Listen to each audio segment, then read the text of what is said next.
¿Sabes? Mucha gente piensa que el diablo es una criatura horrible con un aspecto espantoso, pero yo descubrí que eso no es cierto. Las 3 veces que me encontré con el diablo, me di cuenta de que se presentaba como una persona normal, culta, educada y guapa. Es increíble cómo la primera impresión puede engañarnos, ¿verdad? Yo nací en una familia humilde y siempre soñé con tener mucho dinero, con ser millonario y tener todos los lujos que pudiera imaginar. En mi mente, a los 18 años, si no eres un hombre guapo, no puedes conquistar a las mujeres, y si eres pobre, peor. Fue por este deseo de convertirme en alguien importante y rico que decidí hacer un pacto con el diablo cuando tenía 19 años. Probablemente estaréis pensando que acudí a un libro o a un cura para hacer el pacto, ¿verdad? Pero en realidad no. Una noche a medianoche conduje hasta un cruce de caminos en un cañaveral y evoqué a Satanás, llamándolo 3 veces. Esperé y no pasó nada. Repetí y lo llamé de nuevo y nada. Lo llamé por tercera vez, 3 veces más, y seguía sin pasar nada. ¿Crees que me rendí? Le di la espalda y dije, me voy. Pero al cabo de unos 3 días ocurrió algo inesperado. Estaba en un conocido bar de mi ciudad, sentado con mis amigos, bebiendo tranquilamente una cerveza, cuando un coche de lujo se detuvo justo delante de nuestra mesa, que daba a la calle. Del coche se bajó un hombre increíblemente guapo y elegante, que aparentaba unos 30 años. Iba vestido como uno de esos gángsters de las películas, ¿sabe? El hombre tenía el pelo rubio, los ojos azules, y era extremadamente educado. Se sentó en la barra junto a mí y mis amigos, y se pasó toda la noche bebiendo whisky. Al día siguiente, cuando llegué para ir a trabajar a la fábrica de baterías, ese mismo hombre entró en la zona donde yo estaba y caminó hacia mí. Su mirada penetrante casi me hipnotizó. Se acercó a mí, me puso las manos en el hombro y me susurró al oído. «Hola Marcos, estamos aquí para oír tu clamor». Yo estaba completamente confuso. ¿Clamor? ¿Qué quería decir con eso? ¿Quiénes éramos? Para mi sorpresa sonrió, me dio un suave apretón en el hombro y dijo, «Te esperamos a las 6», y se marchó. El resto del día en el trabajo fue un torbellino de pensamientos. ¿Quién era ese hombre? ¿Qué quería de mí?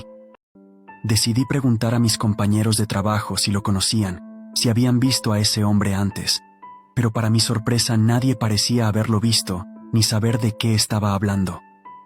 Fue en ese momento cuando por fin me di cuenta. Recordé el pacto. ¿Podría ser ese hombre el mismísimo diablo manifestándose? Todos los días después del trabajo, solía salir de trabajar sobre las 5:45, y ese día mientras caminaba hacia la parada de autobús, ese mismo coche de lujo se detuvo a mi lado. La puerta trasera se abrió, y cuando miré dentro del coche, allí estaba de nuevo el mismo hombre. Era intrigante, porque nadie conocía a ese hombre. Nadie lo había visto nunca en ningún sitio, pero allí estaba. No sabría explicar la mezcla de miedo, duda y curiosidad que se apoderó de mí en aquel momento. Parecía como si me hubiera dejado seducir por la invitación y acabé subiendo al coche. Nada más entrar en el vehículo, el silencio flotaba en el aire. Tras un breve momento de tensión, decidí romper el silencio y pregunté quién era aquel hombre, qué quería de mí. La respuesta que recibí fue escalofriante. «Somos muchos, queremos que te unas a nosotros». «¿Muchos? ¿Qué quieres decir? ¿Y cómo podría unirme a vosotros?» Y me contestó, «Este cuerpo es solo el intermediario entre tú y yo, porque somos legión. Mis hermanos y yo queremos que te unas a nosotros en la servidumbre de nuestro querido maestro Lucifer, y a cambio recibirás todas las riquezas y disfrutarás de todos los placeres de la tierra mientras estés encarnado». Yo estaba completamente anestesiado, porque realmente quería hacer un pacto a cambio de dinero, riquezas y mujeres. Pero cuando vi que esto era realmente posible, y que podría estar negociando esto con una legión de demonios, y que a cambio estaba mi alma, tuve miedo. Este miedo hizo que le preguntara al hombre, ¿y Dios? Porque si evidentemente usted existe, Dios también existe. ¿Y cómo voy a quedar ante Él si le entrego mi alma? Cuando muera, ¿realmente iré al infierno y arderé por toda la eternidad? El hombre me respondió con una gran carcajada, como si mi ignorancia le pareciera graciosa. Parecía como si hubiera hecho una broma, así que me contestó lo siguiente: Marcos, ¿a qué Dios te refieres? ¿Al gran rival de nuestro amado maestro Lucifer?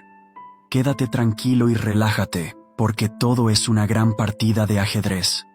Lucifer, el gran arquitecto, desea el bien, la felicidad y el placer de lo que es bueno para los humanos.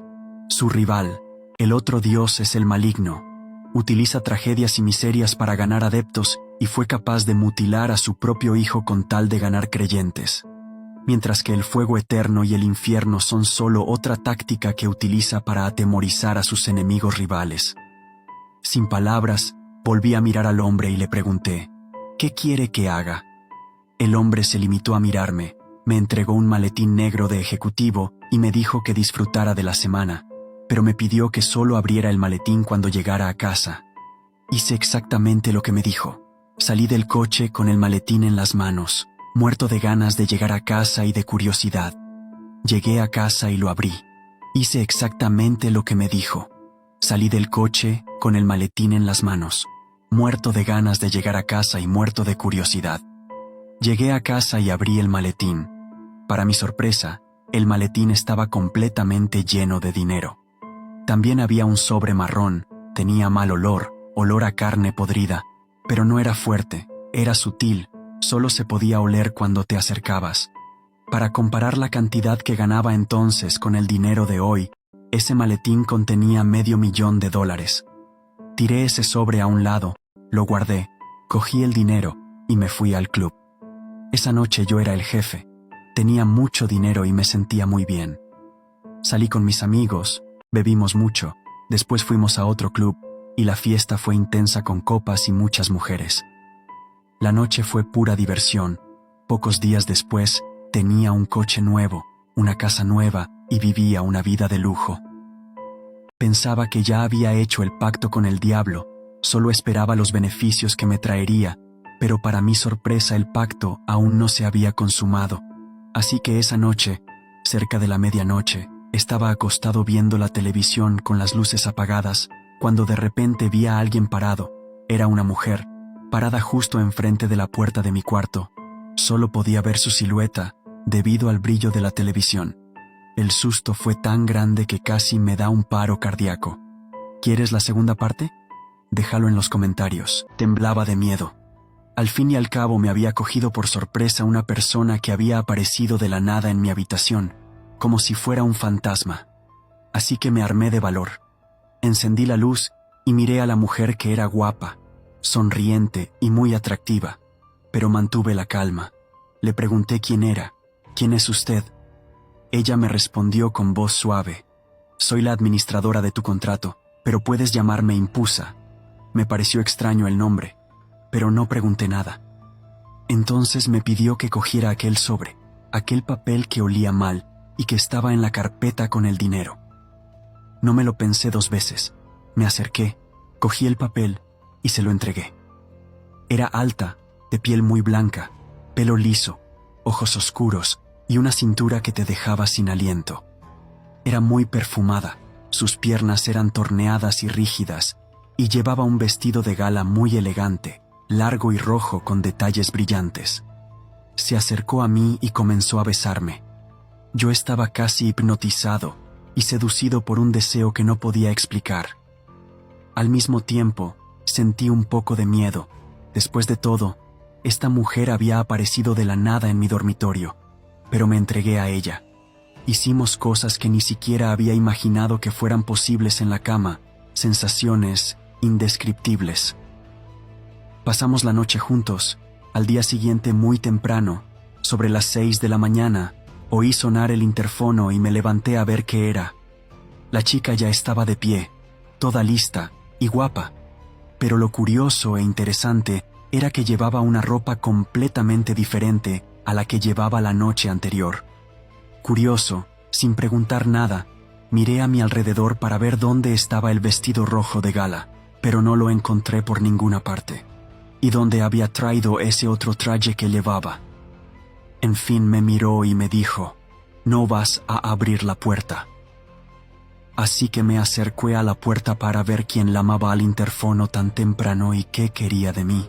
Cuando abrí la puerta, un hombre de casi 2 metros de altura, que parecía tener unos 20 años, muy bien vestido, entró sin contemplaciones en mi casa e inmediatamente se sentó en el sofá. Había tanta información en mi cerebro que ni siquiera pregunté o cuestioné nada más, solo esperé a que sucediera. Desde el dormitorio, la joven impura vino hacia mí, me cogió la mano derecha y empezó a chuparme el dedo índice. Estaba excitado por esta situación, hasta que miré hacia abajo y me di cuenta de que sus pies eran diferentes, parecían de oro y tenían forma de cascos de caballo. Me sobresalté, pero no tuve tiempo de apartarme. En ese momento, ella me mordió el dedo, provocándome un profundo corte y brotando sangre. Sus dientes también se transformaron, pareciéndose a los de un tiburón. La sangre comenzó a brotar, y ella la tomó, y trazó una cruz invertida en mi pecho, con mi propia sangre. En ese momento el hombre que estaba sentado en el sofá se levantó, tomó aquel papel de olor extraño, y me lo entregó, pidiéndome que escribiera unas palabras con mi propia sangre. Yo, Marcos, me entregué a Lucifer.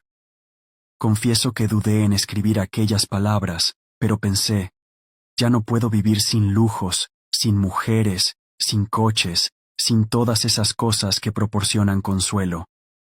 Así que cedí a la tentación, y sentí en el pecho aquel momento en que sentí que era el último momento en que había hecho y consumado el pacto con el diablo.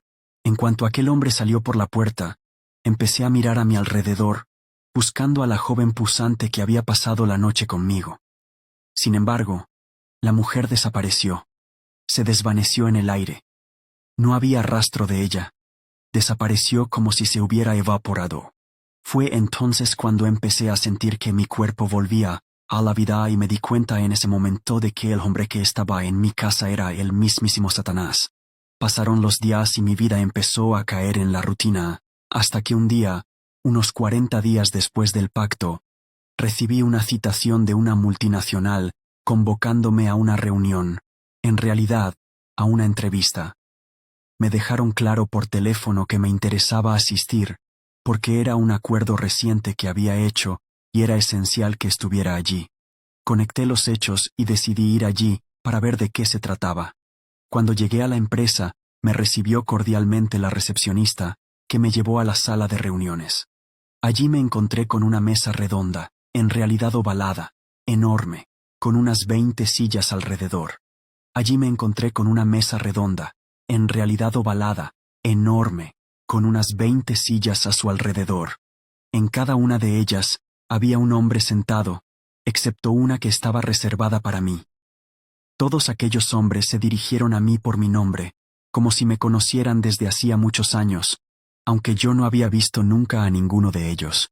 El hombre que estaba sentado en la base de la mesa se levantó y dijo, «Marcos, siéntate, ahora formas parte de la familia, y en esta familia nos cuidamos los unos a los otros». Me senté, e inmediatamente me preguntaron qué estaba pasando. ¿Qué significaba todo aquello? Yo estaba completamente perdido en la situación. Luego, a través de una larga conversación, me dijeron que esta multinacional era solo una tapadera, como un hobby para que ellos se reunieran cuando quisieran.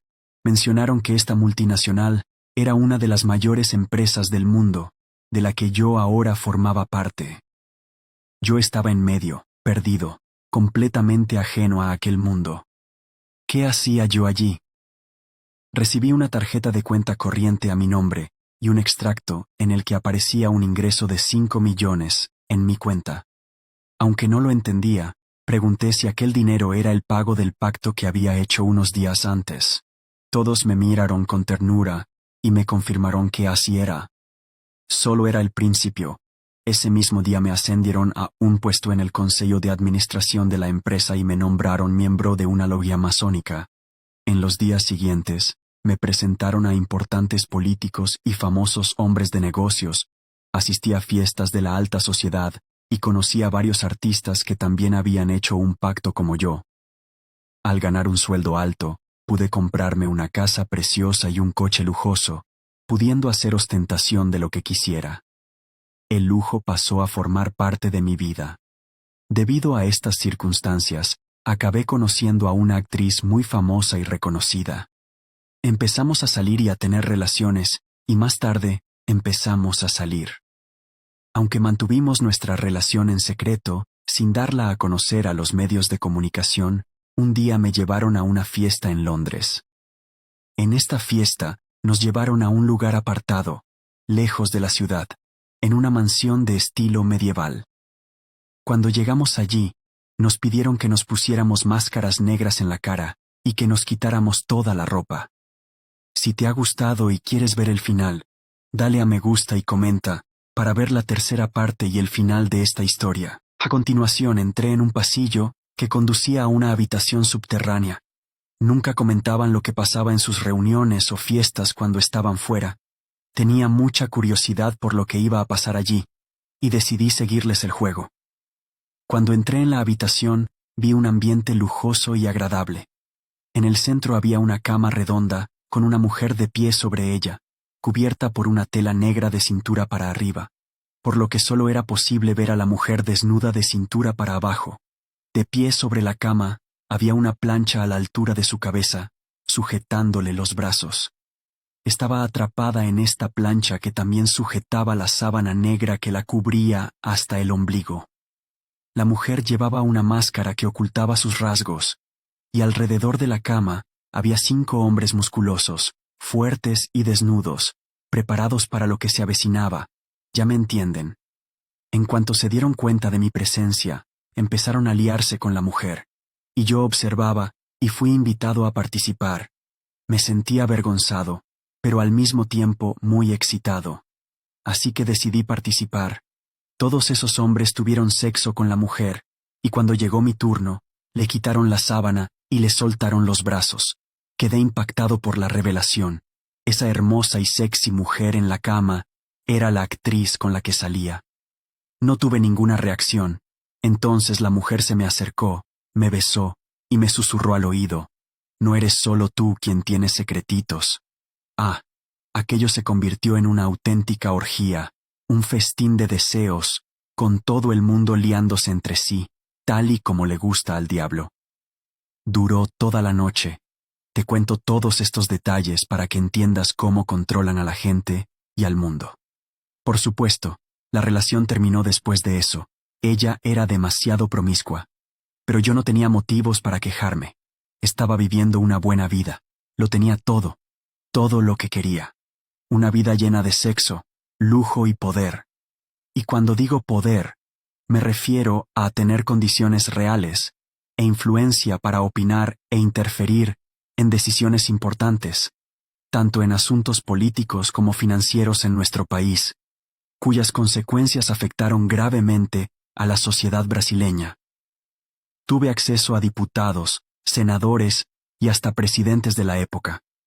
Más tarde, a los 22 años, ya cansado de las orgías y de la soledad causada por la inutilidad de las personas que solo piensan en el dinero, acabé conociendo a una chica familiar, llena de principios, que era diferente de las personas de mi círculo de amigos. Acabé enamorándome de esta chica, nos casamos y tuvimos 2 hijos juntos. Sin embargo, yo vivía una doble vida porque ella era religiosa y yo satanista. Le ocultaba mi estilo de vida, ella no tenía ni idea de quién era yo en realidad. Conocí a esta chica cuando yo tenía 22 años, salimos durante 7 años, y nos casamos cuando yo cumplí 29. Ella siempre había querido ser madre, pero le resultaba difícil quedarse embarazada. Solo después de 11 años de matrimonio consiguió quedarse embarazada de nuestro primer hijo, y 2 años más tarde, se quedó embarazada del segundo. Cuando nuestro segundo hijo cumplió 2 años, recibí la visita de uno de los dirigentes de la organización a la que pertenecía. Este hombre me trajo una noticia terrible y macabra. Me dijo que debía sacrificar a mi propio hijo en honor y adoración al diablo, porque le debía mi amor a mi gran maestro Lucifer, de lo contrario sufriría graves consecuencias. En ese momento me di cuenta de quién era, y de lo malvadas que eran las personas con las que me había relacionado. Ahora que me doy cuenta, he participado en rituales satánicos pero nunca con un niño. Y lo que es peor, mi hijo estaba bajo presión psicológica, pero me resistí, porque esos 2 niños cambiaron algo dentro de mí, nada más nacer. No podía hacer nada con los niños, con mis hijos, así que tomé la decisión de contárselo todo a mi mujer. Ella reaccionó de la peor manera posible, pero como era muy religiosa y caritativa, no me dejó. No se separó de mí, me dijo que si me arrepentía de corazón, me libraría de todo aquello. Me libraría de aquel pacto. No me lo pensé 2 veces, rompí el pacto con aquel demonio. Dejé atrás mi vida de pecado y empecé a vivir una vida recta. Empecé a ir a la iglesia, a la que asistía mi mujer. Llevaba 3 semanas yendo. Empecé a hacer obras de caridad con el dinero que había ganado de forma diabólica. Pensé que allí estaría seguro, al menos así lo sentía, hasta que recibí la noticia de que mi mujer había sido secuestrada. Pasaron los días y no supe nada de ella, hasta que 2 semanas después llegó la terrible noticia. Su cuerpo había sido encontrado, y según los forenses, había sido descuartizada y utilizada en un ritual satánico, en el que yo ya había participado. Sentí en mi piel el dolor que yo mismo había causado antes a otras familias. Tenía mucho miedo de que ahora les pasara algo a mis hijos. Busqué ayuda en varias iglesias, pero fue en vano. A partir de ese momento, empecé a recibir visitas diarias de demonios en mi casa. Apenas me había recuperado de la muerte de mi mujer cuando mis 2 hijos se enfermaron y tuve que llevarlos al médico. De camino al médico, un accidente de coche acabó con la vida de mis hijos y me dejó paralizado de cintura para abajo. Hoy vivo en una silla de ruedas, sufro por la pérdida de mi amada esposa, y me culpo mucho por la muerte de mis hijos. Sigo siendo atormentado diariamente por la presencia de demonios que me hacen desear la muerte como alivio a tanto dolor. He perdido todo el dinero que tenía y soy cargado por susurros demoníacos que dicen: has tenido todo lo que te prometimos. Dinero, lujo y poder. Ahora estamos cargando nuestra parte y esperando el día que vendremos por ti.